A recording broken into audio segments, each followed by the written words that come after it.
इकरार का मैं यहाँ पे बहुत सारा धन्यवाद व्यक्त करना चाहूंगी। पहले ही बहुत देर हो चुकी है, जैसा बिल्कुल अमीर भाई ने भी कहा, मैं भी जानती हूँ और काजी साहब को भी पता है। जो बोलना था वो तो निजाम भाई और असलम भाई बोल के चले गए। हाँ, तो ज्यादा बात नहीं करनी चाहिए क्योंकि श्रोता कितना भी अच्छा हो, वक्ता को ये ध्यान रखना चाहिए कि वक्त और हालात की परिस्थितियों का ध्यान रखना बहुत जरूरी है। तो ये सबसे बड़ी बात है। तो मैं सभी का मंच के ऊपर हमारे जावेद भाई को आज जन्मदिन की बहुत सारी शुभकामनाएं और हमारे मौलाना जी को जो सरकार आए हैं, आप सबको आपको मैं धन्यवाद व्यक्त करना चाहूंगी। डॉक्टर हमारे नदीम उस्मानी जो आप है उनको भी धन्यवाद व्यक्त करना चाहूंगी। मंच के उपस्थित, सामने उपस्थित मेरी पहले तो माता बहने और मेरे भाइयों का बहुत सारा धन्यवाद। एक तो मैं सबसे बड़ा धन्यवाद, आज मेरा काम धन्यवाद मानने का है। मौलाना जी आपका बहुत धन्यवाद मानना है मुझे, क्योंकि मैं एक चीज कहना चाहती हूँ। मैंने सोचा था भाषण में थोड़ा बड़ा करूंगी, लेकिन आप भाषण करने का टाइम भी नहीं अभी नहीं करूंगी, बहुत हो गया ना, बहुत देर हो गया। 4 से 5 भाषण के बाद फिर आदमी थक जाता है, मुझे भी मालूम है थोड़ा। हाँ, तो थोड़ा, लेकिन मैं एक चीज कहना चाहती हूँ। असलम शेख जी का भाषण मैंने सुना, उन्होंने कहा कि वर्षा गायकवाड़ को जो है वो टिकट के लिए हमने कहा और फिर उसके बाद उन्होंने तैयार हुई। मैं एक चीज कहना चाहती हूँ, जब मेरा टिकट डिक्लेयर हुआ, मुदस्सिर भाई ने कहा थोड़ी बातों में कि बहुत सारी चीजें को सामना करना पड़ा, पर मेरे मदद के लिए जो लोग आए वो आप लोग थे। आपने, मौलाना जी, आप और आपके उलमा इकरार ने मेरे को सहकार किया और मेरे लिए जहां मीटिंग लगाई, कुछ मीटिंग में मैं खुद आई, कुछ मीटिंग में मैं आई भी नहीं, पर यह जिम्मेदारी इस बार इन लोगों ने समझ ली थी कि इस बार का इलेक्शन वर्षा गायकवाड़ का नहीं है, इस बार का इलेक्शन देश को बचाने का है, जमहूरियत को बचाने का है। ये सबसे बड़ी बात है, क्योंकि इस बार के इलेक्शन में हमें भी पता है, आपको भी पता है कि किसी ने कहा था कि 400 के पार में जाऊंगा, लेकिन जमहूरियत की ताकत क्या होती है? लोग जब सब साथ में आते हैं तो 240 के पार भी नहीं जा सकते। मोदी सरकार को एनडीए सरकार में आपने बदला है, ये आपकी ताकत है। मैं इसके लिए पहले तो आपको धन्यवाद देना चाहूंगी। मैं तो पहले तो बार-बार बोलते थे मोदी सरकार, आप बोलते एनडीए सरकार। अभी किसी ने बोला, हमारे अमित भाई बोल रहे थे वक्फ बोर्ड के वो बिल के बारे में, रुकिएगा, 4-5 राज्य के निकाल आने दीजिएगा, 6 महीने बाद ये सरकार भी बदल जाएगी, बिल वैसा का वैसा हमें मालूम है ना। देखिए, आपकी ताकत का एहसास कितना आपको है पता नहीं, लेकिन मुझे आपकी ताकत का पूरा एहसास है, क्योंकि संसद में मैं जाती हूँ, है ना। आपने मुझे संसद में भेजा है, पहले तो विधानसभा में हमारे भाइयों के साथ रहती थी, लेकिन जब संसद में मैं गई, पहले से तो दूर से, हमने तो उनको कभी देखा नहीं था, उनको 1 नंबर 2 नंबर भाषण करते थे उनके खिलाफ, पर संसद में तो जाने का मौका मिला, आप लोगों ने आशीर्वाद करके संसद में भेजा। हाँ बिल्कुल, हम वहां जाते हैं तब देखते हैं। देखिए, आपने इतना जादू कर दिया है कि वो संसद में तो पहले आते ही नहीं थे, अब संसद में आते हैं तो मुस्कुराना भी बंद हो गया है, इधर देखना भी बंद हो गया। अब तो ऐसा है कि संसद में आपको पता ही नहीं चलेगा कि सत्ताधारी कौन है, विरोधक कौन है। इतनी ताकत आपने लोगों के पास दी है, ये आपकी ताकत है। बताइए, 10 साल में कोई विधेयक जाता था क्या? 10 साल में अगर आपको बोलूं तो सब विधेयक, एक भी के ऊपर चर्चा नहीं हुई। जो भी बिल जाते थे, मेजोरिटी के कारण लोकसभा में और राज्यसभा में जाके मंजूर होके जाते थे, और इस 10 साल में सिर्फ एक ही जो बिल है वो कैंसिल हुआ, वो किसान वाला था, जिसके लिए उनको 1 साल तक संघर्ष करना पड़ा। हमारे देश के किसान ना किसी, हम तो कहते हैं भाई किसान की कोई जाति नहीं होती, किसान वो पोशिंदा है जो सबके लिए अनाज करता है और हर आदमी उस अनाज को खाने का भी काम करता है। लेकिन इस देश के किसानों को भी 1 साल तक सड़क पे रुकना पड़ा, ठंडी में पानी का फव्वारा खाना पड़ा, रास्ते में कीड़े डाले, रास्ते में उनके पूरी दीवार डाली, और तब जाके 3 कानून रद्द करने का काम किसानों ने किया। पर 10 साल के बाद आज मैं कह सकती हूँ 2 विधेयक जेपीसी के पास, ज्वाइंट पार्लियामेंट्री कमेटी के पास भेजने का काम आप लोगों की वजह से हुआ है, क्योंकि जमहूरियत की ताकत है। सुप्रीम कोर्ट के जज ने कहा, सीजे ने कहा कि इतने बिल 10 साल में पास हो गए कि हमारे ऊपर सब आए हैं और इतना काम हो रहा है क्योंकि पार्लियामेंट में बिल पे डिस्कशन ही नहीं हो रहा है। तो मुझे आज इस बात का खुशी है कि विरोधक की ताकत की, लेकिन विरोधी पक्ष का नेता भी शेर है, बब्बर शेर है ना। अभी मैं देखती हूँ आजकल उनके बारे में बहुत फेक वीडियो आते हैं, उनको टारगेट करने के लिए एक स्टेटमेंट लिया जाता है। राहुल गांधी जब कहते हैं कि सबको जिसकी जितनी संख्या है उसको उतनी भागीदारी मिलनी चाहिए, जनगणना होनी चाहिए, जात के सभी लोगों का उसमें सहभाग होना चाहिए, उसको आरक्षण मिलना चाहिए, 50% का जो है वो सीमा खत्म करनी चाहिए, लोगों को न्याय मिलना चाहिए, वो सब बातों को छोड़ के भाजपा आजकल नया एजेंडा चला रही है। और एजेंडा क्या चला रही है भाजपा कि वो एक स्टेटमेंट में एक सवाल पूछा गया था तो उन्होंने कहा था कि जब तक सबको न्याय नहीं मिलेगा तब तक आरक्षण रहना चाहिए। तो राहुल जी की भूमिका तो स्पष्ट है, कांग्रेस की भूमिका तो स्पष्ट है। चाहे संसद हो, जब अर्थमंत्री भाषण कर रही थी तो राहुल जी ने हलवे की बात की थी। हलवा बहुत मीठा होता है पर उनको दिल पे जाके बहुत कड़वा लगा था, हलवे क्या आपको? तो वो बता रही थी, तब राहुल जी ने पूछा कि आप क्या जो बनाने वाली जो कमेटी है उसमें कितने एससी है, कितने ओबीसी, कितने एसटी, कितने माइनॉरिटी। मेरा ये आप इसलिए से मैं आपसे बताना चाहती हूँ कि लड़ाई लड़ने का काम हम संसद में करेंगे, चाहे वो विधेयक हो या चाहे कोई भी डिस्कशन हो उसमें हम बात करेंगे, लेकिन मुझे आपसे अपने दिल की बात आज कहनी है। आपको मैं कहना चाहूंगी कि असलम शेख जी ने कहा कि 2:30 बजे तक वर्षा गायकवाड़ ने मुझे 5-5 मिनट पे फोन किए। अभी धारावी के कुछ लोगों को मैंने आगे पीछे देखा, हमारे एक भाई वहां बैठे, अनवर भाई पीछे बैठे थे, थोड़ी देर पहले बोले अरे एसी नहीं है, गर्मी हो रही है, पीछे है कि नहीं पता नहीं, तो मैंने उनको देखा था और पीछे बैठे थे, पीछे है क्या अनवर भाई? बाहर बिहार फाउंडेशन वाले है, वो बिहार और अंजुमन बिहार के हैं। तो मुझे बोलना है कि मैं कभी पहले बूथ से पीछे नहीं थी, पहली बार ऐसा हुआ कि मैं 70,000 से पीछे गई। और मैं ये इसलिए बोलना चाहती हूँ, मैं जानबूझ के ये चीज यहाँ पे रेस करना चाहती हूँ क्योंकि जरूरी है बहुत लोगों को मालूम होना कि जब मेरे सामने 27 सबसे ज्यादा उम्मीदवार नॉर्थ सेंट्रल में थे, उसमें से 18 उम्मीदवार अखिलेश के थे, 4 उम्मीदवार बुद्धिस्ट कम्युनिटी के थे। मेरा सवाल ये है कि मैं जब सुन रही थी कि कोई 1200 ले रहा है, कोई 1500 ले रहा है, मुझे मालूम है मेंबर ऑफ पार्लियामेंट का इलेक्शन कोई 1500 वोटों से 2000 वोटों से नहीं जीत सकता, 4.5 लाख वोट लगते हैं जीतने के लिए, उससे ज्यादा लगते हैं। लेकिन कोई ले रहा था तो हम तो कहते हैं कुछ भी नहीं लिया, XYZ पार्टी ने कुछ भी नहीं लिया, 1500 लिया, 2000 लिया। पर जब मैंने कैलकुलेट किया, जब मैं 50,000 से पीछे थी तो 50,000 वोट तो वही लेके गए। और जब मुझे ये इस बात का एहसास हुआ वो किसी का कर्म था या किसी की दुआ थी जो मुझे जीतने के लिए काम आई। तो आप सोचिए कि उस वक्त मुझे ऐसा लगा कि हम लोग ये सोचते अगर वर्षा गायकवाड़ को हरा के बीजेपी के कैंडिडेट को जिता के क्या मतलब है। ये मैं आपसे इसलिए सवाल यहाँ पे पैदा करना चाहती हूँ क्योंकि अभी आपके सामने विधानसभा का इलेक्शन आएगा। मेरा एक साथी पार्लियामेंट का 48 वोट से हार गया मुंबई में, 48। किसी ने सोचा था मुंबई में कभी कोई पार्लियामेंट, हमको तो मालूम है काउंसिलर हम बोलते वोट से आता है, मेंबर ऑफ पार्लियामेंट 48 वोट से कभी नहीं हारता है, लेकिन आपको मालूम है कैसे हार गया।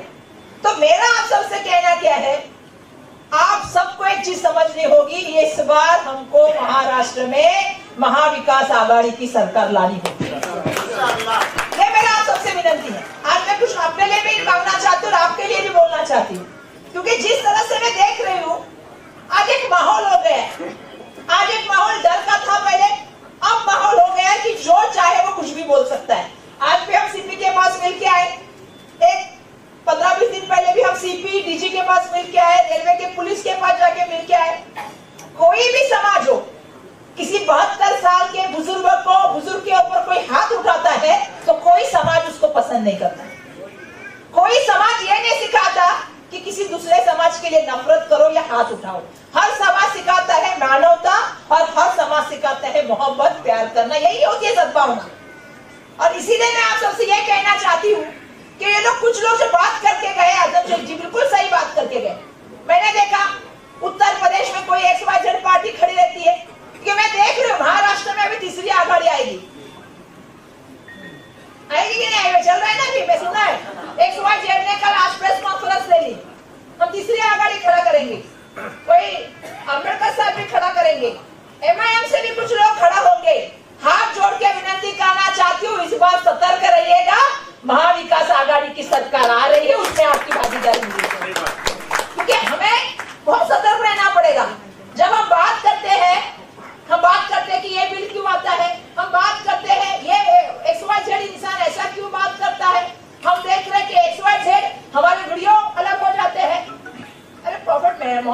बराबर तक बात करने की हिम्मत हो जाती है किसी की।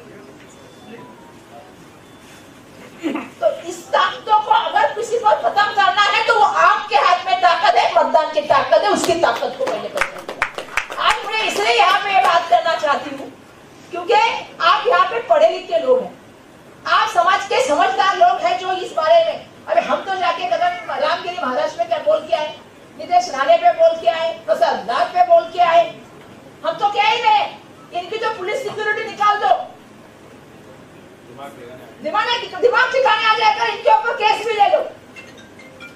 और जो बात असलम शेख की कह के गए ना, उस दिन हम बेल करके जाने से पहले हमने बोला कि जो मार रहे थे उनके ऊपर डकैती का ले लो केस, क्योंकि ये जो चल रहा है ये महाराष्ट्र की कहीं भी परंपरा नहीं है।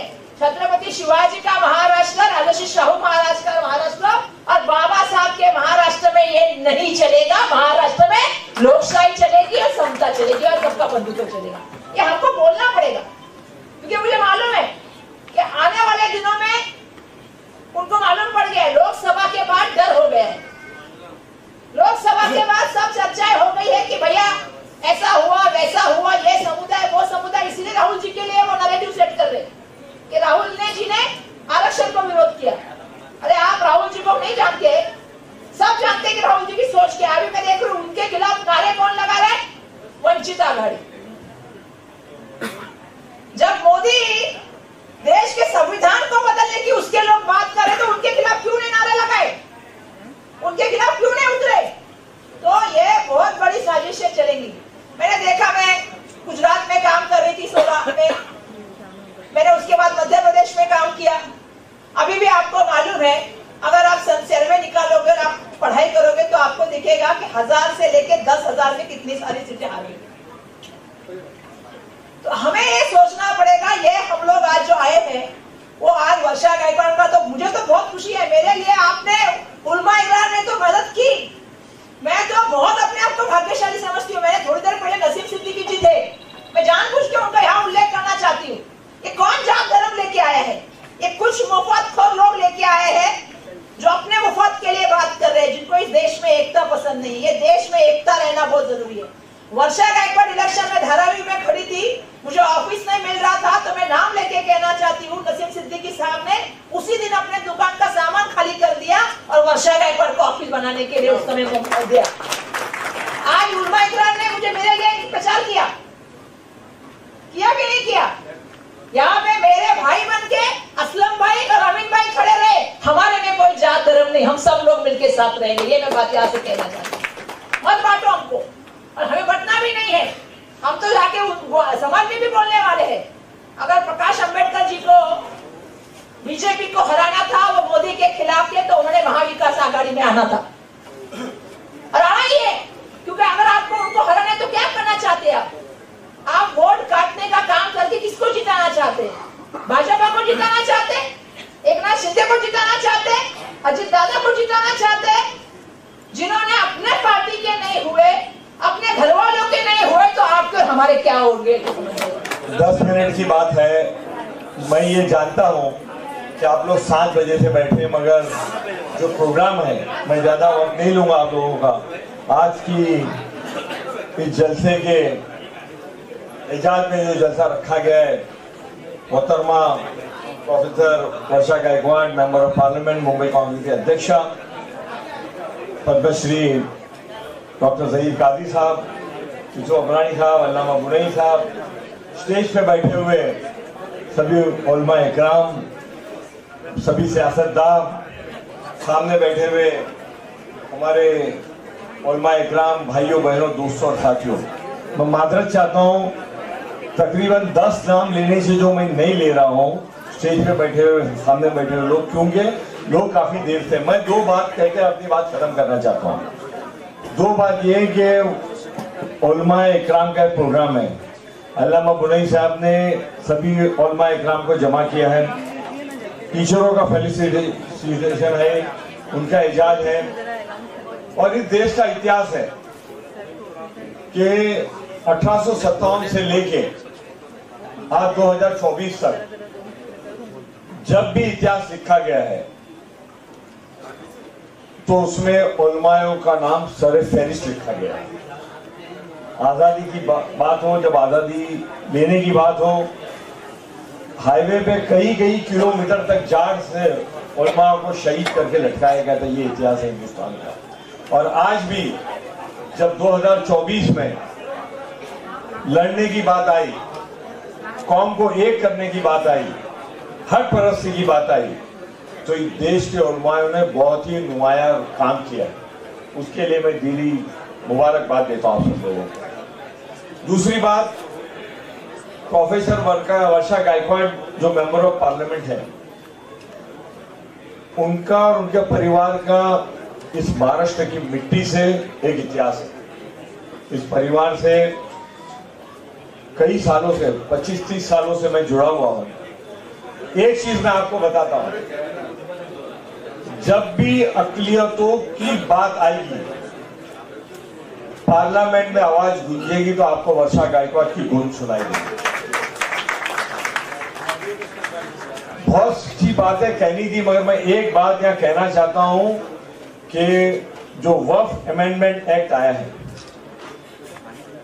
कांग्रेस के लीडर राहुल गांधी और उनके सभी साथी, हमारे जो 100 MP है और हमारे जो साथी MP है, सब उसका विरोध कर रहे हैं। मगर इंशाल्लाह जब एक डिस्कशन के लिए बिल आएगा JPC के बाद में, तो उस दिन वर्षा गायकवाड़ की आप स्पीच सुनना, आपको एहसास हो जाएगा कि ये हमारे हक के लिए इंशाल्लाह पूरे 5 साल तक लड़ेगी। इसमें कोई दो है।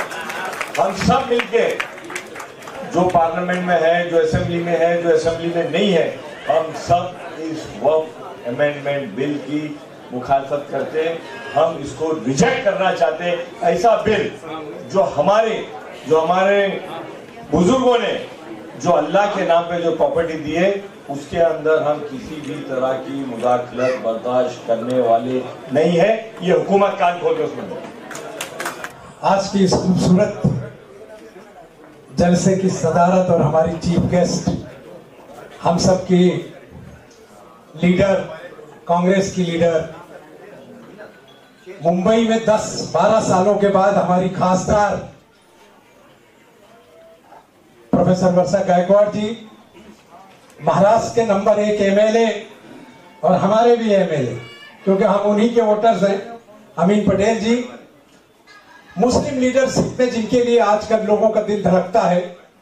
मुंबई के एक छोर पर वो है, दूसरे छोर पर अमीन भाई, और दोनों के बीच में वर्षा ताई, और उन दोनों के बीच में यूसुफ भाई। तो अब मुंबई शहर का कोई कोना नहीं बचता। अब बस यह है कि जो नई सरकार आएगी, वो इस सब उसमें जो है लाल बत्तियों में सवारी करें, क्योंकि अब जरूरत है। जिस तरह के हालात अब मुल्क में बन रहे हैं और जिस तरह के हालात महाराष्ट्र में बनाए जा रहे हैं, ऐसे दौर में अब इन्हीं लोगों की जरूरत है, क्योंकि आंख में आंख डाल करके बात करने की अब जरूरत है। अब चापलूसी से राजनीति नहीं चलने वाली। जैसे इस मुल्क को आजाद कराने में हमारे उलमाए दीन का किरदार और कैरेक्टर था, कि उलमाओं के बगैर ये मुल्क की आजादी का कोई हिस्सा नहीं बना।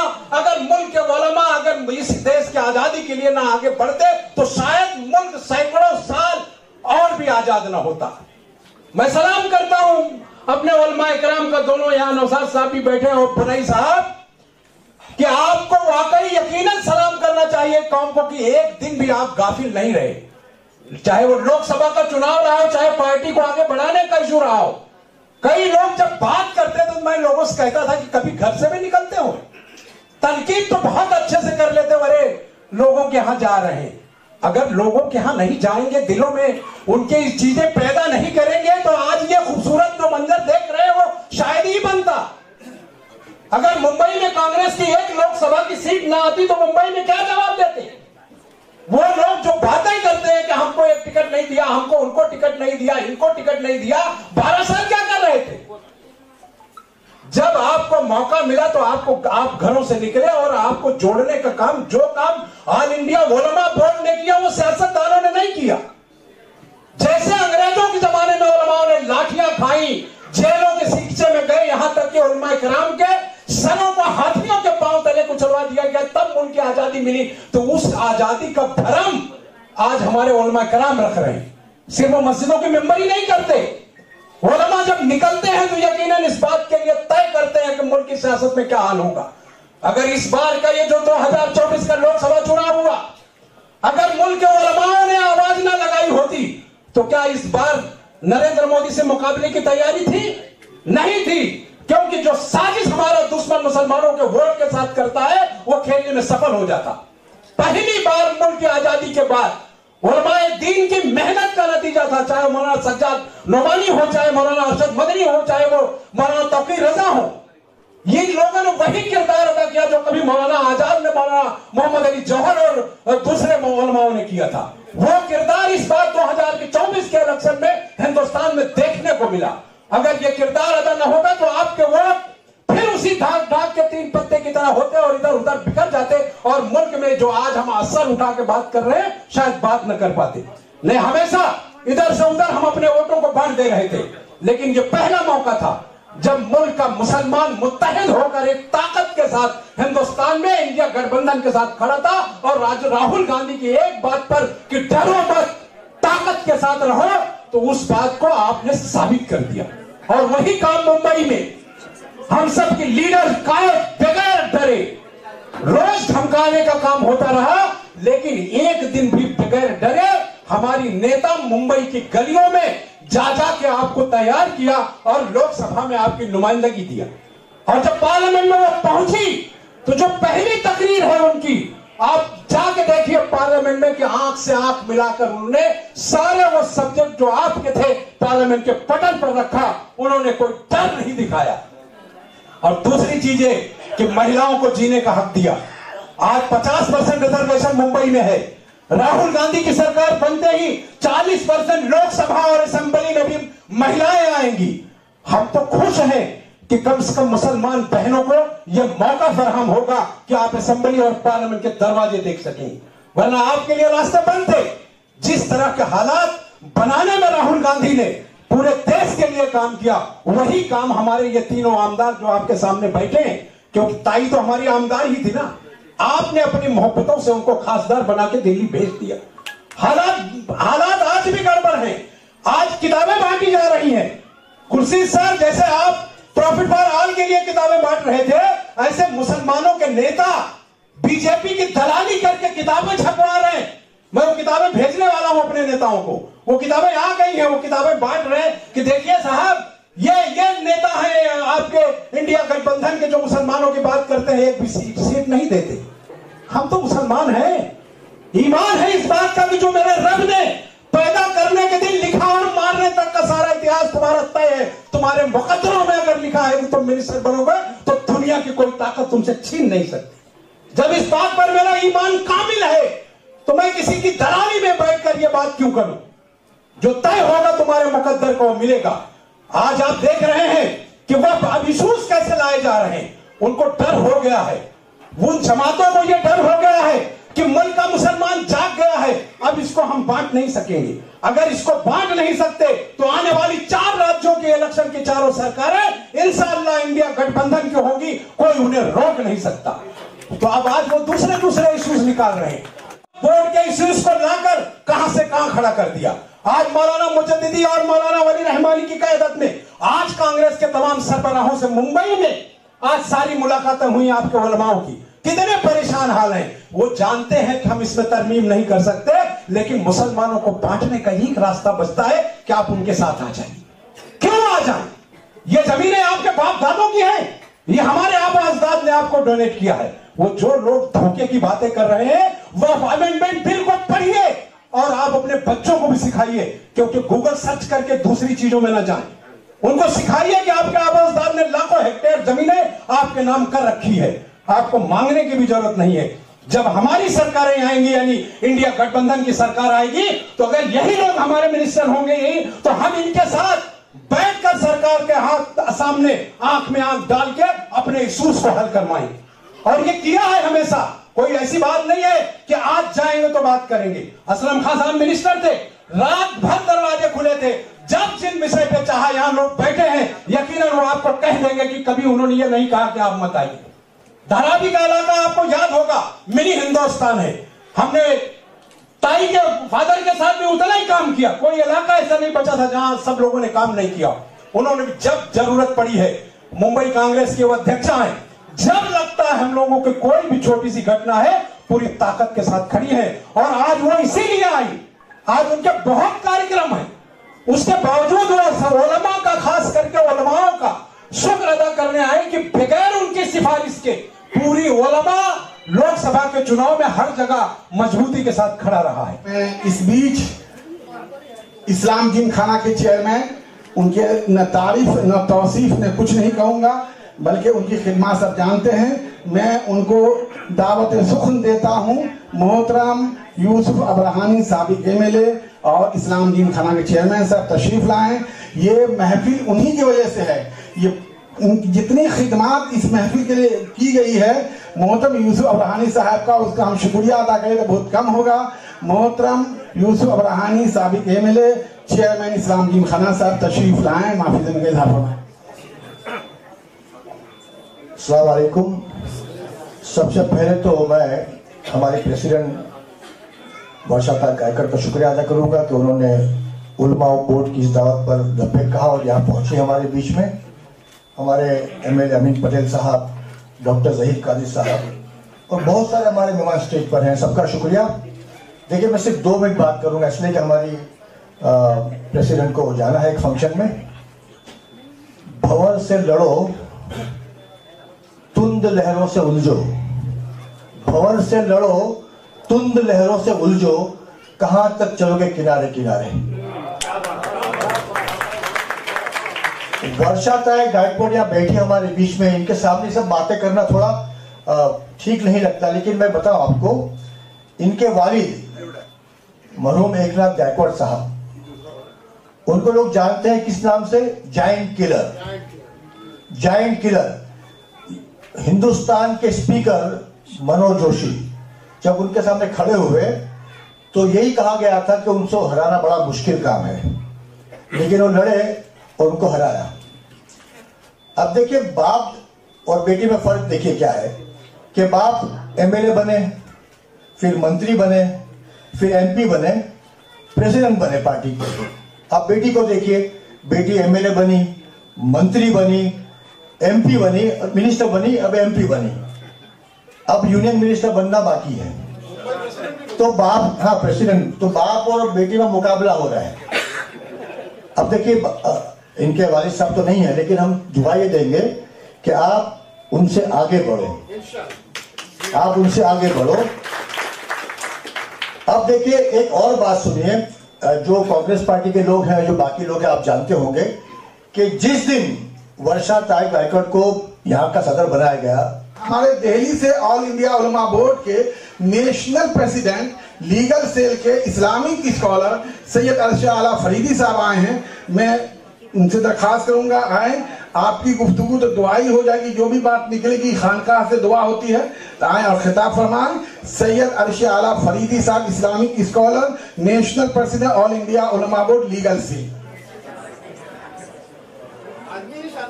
इस जलसे के सदर जनाब सदर, हमारी MP वर्षा जी, यूसुफ साहब और तमाम मोअज़्ज़िज़ हज़रात, अमीन साहब, वक्त के तनासुब को देखते हुए बहुत कम वक्त में कुछ अच्छी बातें कर लें, अल्लाह करा दे हमसे, हम इसके लिए दुआ करते हुए शुरू कर रहे हैं। हर जमाने में ऐसा वक्त आया है कि नापाक ताकतों ने बड़ी ज़बरदस्तियां की हैं और माहौल को हमेशा एक ख़राब करने का माहौल बनाया और अच्छे लोगों को बदनाम करने का मुख्तलिफ किस्म का तरीका अपनाया गया। आज यही बात कुछ लोगों के जरिए कांग्रेस के साथ की गई, राहुल गांधी जी के साथ की गई। तो मैंने एक लाइन लिखी है वर्षा जी, खास आपको मुखातिब करते हुए, राहुल गांधी जी के लिए कि मिजाजे गर्दिशे दौरा, मिजाजे गर्दिशे दौरा मेरे जनू से न खेल, मिजाजे गर्दिशे दौरा मेरे जनू से न खेल, और मेरा मजाक उड़ाना कोई मजाक नहीं। मेरा मजाक उड़ाना कोई मजाक नहीं। वर्षा जी जैसी शख्सियत जिस जगह से एमपी हो, इतने लोग आए और मैंने तारीफ जो सुनी और जो मैं पहले से जानता हूं, तो ये कहने की जरूरत नहीं है कि अपने समाज को, अपने कंस्टिट्यूएंसी के हर बच्चे को, अपने इलाके के हर बच्चे को, पूरे बॉम्बे के बच्चों को, महाराष्ट्र के हर लोगों के साथ रहें और अपने कंस्टिट्यूएंसी की बात नहीं बल्कि पूरे महाराष्ट्र को लेकर ये चल रही हैं। अल्लाह इनको इस काम में कामयाबी और ताकत अता फरमाए, इसके लिए हम सब लोग दुआ को हो जाए, ये चीज जरूरी है। क्योंकि कांग्रेस से ताल्लुक मेरा भी रहा है, हम लोग पुराने कांग्रेसी लोग रहे हैं और अल्हम्दुलिल्लाह ऐसा रहा है कि हमारा खानदान 1857 की गदर में भी लड़ाई लड़ा, काला पानी भेजा गया, इंडोमान कहला रहा है, तो वो सब रहा है दौर, एक लंबा दौर से गुजरे हैं। ये जो नापाक ताकतें हिंदू, मुस्लिम, सिख, ईसाई वगैरह वगैरह करते रहे हैं, इनके लिए हम एक चीज कहते हैं कि ऐसा किसी भी धर्म की किताब नहीं है जिसने एक शख्सियत को न माना हो। वो शख्सियत जिसने तमाम कायनात को बनाया है, जिस शख्सियत ने तमाम कायनात को बनाया है, तमाम धर्मों की किताबों ने उसको माना है और अलग अलग अल्फाज में, अलग अलग लफ्जों में, शब्दों में उसको बयान किया है। हमारे यहाँ अरबी से चूंकि मुसलमान मुतासिर हैं तो उनको अरबी में पढ़ते हैं, जो संस्कृत से मुतासिर हैं, संस्कृत में जो किताबें हैं उनमें भी वो अल्फाज हैं। चूंकि मैंने अल्हम्दुलिल्लाह वेदों का भी अध्ययन किया है, भगवत गीता भी पढ़ा है और मैं अभी भगवत गीता का 3 जुबानों में तर्जुमा भी कर रहा हूँ, ट्रांसलेशन कर रहा हूँ, इससे उसका अंदाजा है। हम जैसे पढ़ते हैं, अल्लाह का नाम लेते हैं, अस्माउल हुस्ना पढ़ते हैं, या अल्लाह रहमानो रहीमो मालिको कुद्दूसुस सलामुल मोमिनुल मुहैमिनुल अजीजुल जब्बारुल मुतकब्बिर, ये हम पढ़ते हैं तो ये हम जानते हैं कि हम अल्लाह के अस्माओं को याद कर रहे हैं। लेकिन संस्कृत में इसको क्या कहा गया है, संस्कृत में इसको किस अंदाज से पढ़ा गया और बताया गया, उन किताबों ने संस्कृत में इसको क्या कहा गया है, तो वो है कि वो निराकार है, सर्वश्रेष्ठ है, सर्वशक्तिमान है, सचिदानंदन है, परम परमेश्वर है, कृपालु है, परम कृपालु है, उत्पादक है, संचालक है, विनाशक है, आस्था विश्वास निष्ठा का नाथ है, संरक्षक रक्षाकारी का, भयतराता, विक्रांत, पराक्रांत, पराक्रमी, ऐश्वर्यवान है। ये अल्फाज भी हैं। वो जब एक देवनागरी हम अपनी जो जुबान समझते हैं, अगर इसमें इन तमाम चीजों को हम बता एक जगह कर ले तो पता चल जाएगा कि पानी को जल कहो, नीर कहो, वाटर कहो, आप कहो, वो वही है, वो वही है। हम कहीं रहमान कह रहे हैं तो वहां कृपालु है, कहीं रहीम कह रहे हैं तो वहां परम कृपालु है। तो इस अंदाज की चीजें हैं। और एक इस जिमखाने की तारीफ मैं यूसुफ साहब आपकी क्या करूं, बहुत अल्हम्दुलिल्लाह, अल्लाह इसका अजर खैर आपको अता फरमाएगा। लेकिन आपने काम किया है कि पूरा हिंदुस्तान अब इस जिमखाने को जानता है, पूरा हिंदुस्तान इस जिमखाने को जानता है और ये समझता है कि अगर कोई परेशानी की बात आए और हमें अगर सरकार के बीच में, लोगों के बीच में, बड़े हलकों में इन बातों को अगर भेजना है तो हजरत के पास आ जाएं और इंशाअल्लाह वहां से वो बात जरूर पहुंचा दी जाएगी। हम बहुत आगे लंबी गुफ्तगू अभी नहीं करना चाहते हैं क्योंकि मोहतरमा भी बैठी हैं और मुअज़्ज़िज़ान यहाँ बैठे हैं, तो हम अपनी गुफ्तगू को इसी बातों के साथ खत्म करना चाहते हैं कि वर्षा जी के लिए कहते हुए चलते हैं कि हजारों साल नरगिस अपने बेनूरी पे रोती है और बड़ी मुश्किल से होता है चमन में दीद अवर पैदा। खुदा